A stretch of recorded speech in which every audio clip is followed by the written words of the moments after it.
We learn to be successful by looking at our failures.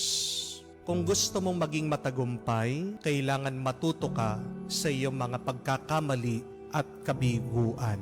Amen? And a lot of times, we do these three things in our life. That is why we fail a lot. Ano yung tatlong dahilan bakit palagi tayong nabibigo sa ating buhay? Ito din madalas, ang tatlong bagay na ito, ang nagiging dahilan ng ating lungkot. Ito yung tatlong kahinaan natin. What are these three things that cause our failures in life? First is complaining. Amen? The second is blaming. And the third is being ungrateful. Pag palagi kang nagrereklamo, pag palagi mong sinisisi ang iba, at pag hindi ka marunong magpasalamat, wala kang utang na loob, maraming masama ang mangyayari sa iyong buhay. Masama ang iyong mararamdaman, masama ang iyong mararanasan, at kahit na anong gawin mo, hindi ka magtatagumpay sa buhay.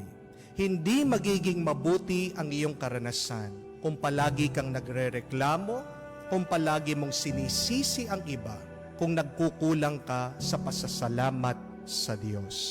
Amen?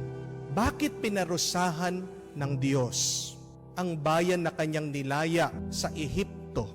Dahil may tatlo silang masamang ugali.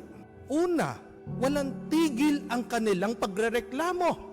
Sinasabi nila, napakainit sa disyerto, bakit pa sila inalis sa Ehipto? Wala silang pagkain, wala silang mainom. They were always complaining to God and to Moses. They were grumbling.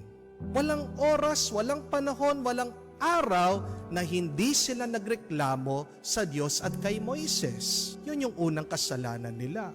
Pangalawa, they were always blaming somebody. Sinisisi nila si Moises, sinisisi nila ang Diyos doon sa nararamdaman nilang paghihirap. But thirdly, wala silang utang na loob. Hindi man nila nakita yung malaking grasya ng kalayaan na binigay sa kanila ng Diyos. Kung ano-ano yung nakikita nilang masama dun sa kanilang karanasan. Imbes na makita nila yung malaking biyaya na pinagkaloob ng Diyos sa kanila. Hindi nila nakita. Hindi man sila nagpasalamat na sila ay niligtas ng Diyos kay Pharaoh. Nakalimutan nila yung milagro ng Red Sea, the parting of the Red Sea. Nakalimutan nila yung mga milagro na kung saan wala silang makain, nagpapadala ng pagkain ng Diyos, nagpapaulan ng mana. It is because of these three things that God punished them. Nagpadala ng mga ahas ang Diyos. Pinatuklaw sila. Marami ang namatay. Why? Because they kept on complaining, blaming, and they were ungrateful. Mag-ingat kayo. Baka rin po matuklaw kayo ng ahas. Baka din makaranas ka ng masama sa buhay mo.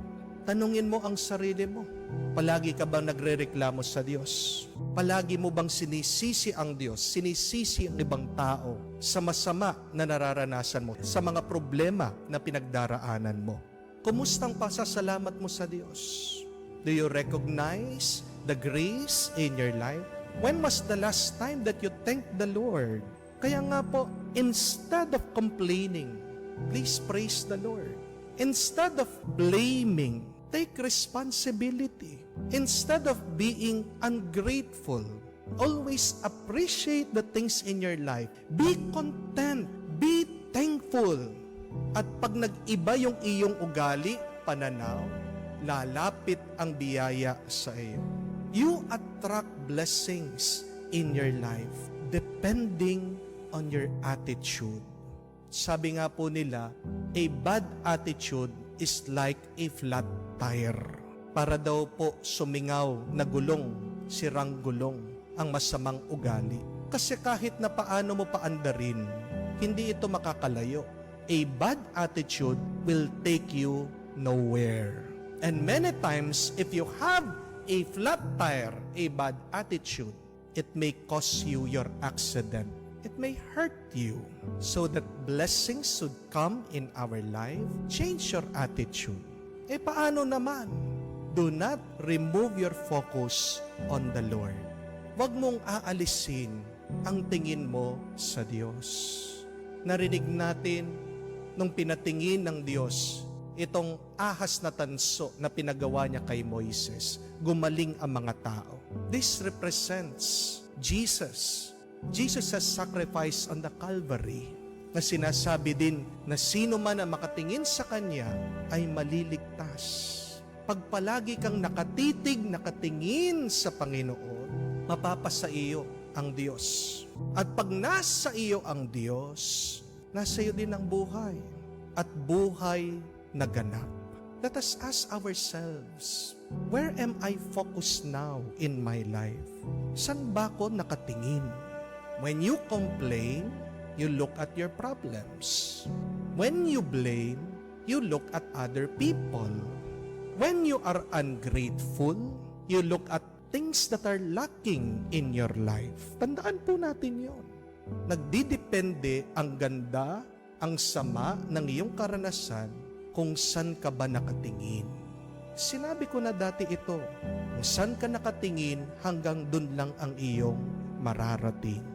Kung ang tingin mo sa langit, makakarating ka sa langit. Kung palaging nakatingin ka sa Diyos ang iyong mararating, ang Diyos ang iyong makakasama sa iyong buhay. Amen? Mahalaga din tingnan natin at tanungin, how do I start my day?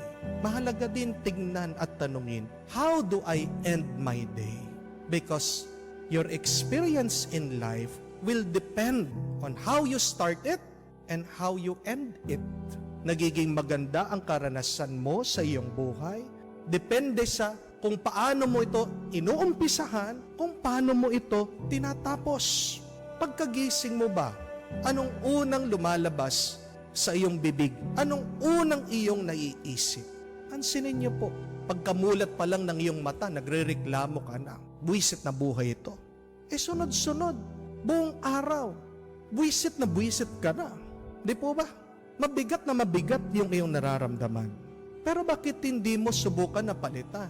Na kahit na masakit ang iyong katawan, kahit na marami kang utang at problema, kahit na nag-aaway kayo ng asawa mo, meron kayong tampuhan, pagkagising mo, sabihin mo, praise the Lord. Thank you, Lord. Sabihin mo sa asawa mo, I love you. Kaysa dun sa, anong ginagawa mo para mabayaran natin mga utang natin? Di po ba? Pagkagising pa lang, agad kukunin na yung cellphone, titignan, sino na naman ito? Nakita ko, babae mo, no? What will you expect will happen throughout the day?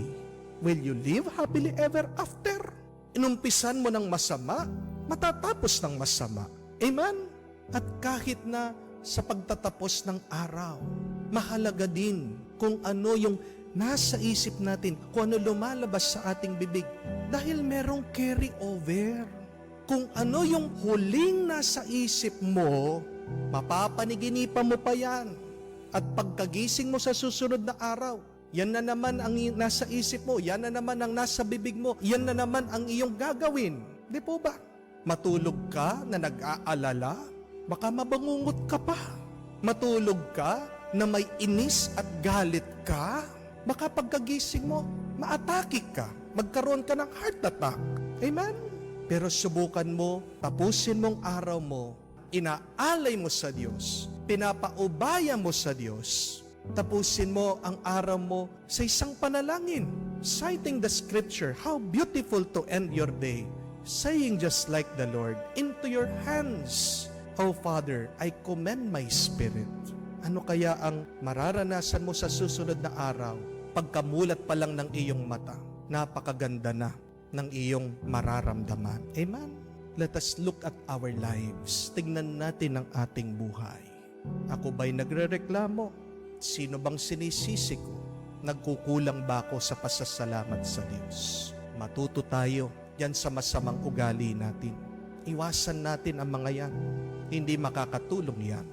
At araw-araw, tingnan natin, lapitan at yakapin ang ating Panginoon dahil Siya ang nagpupuno sa ating buhay.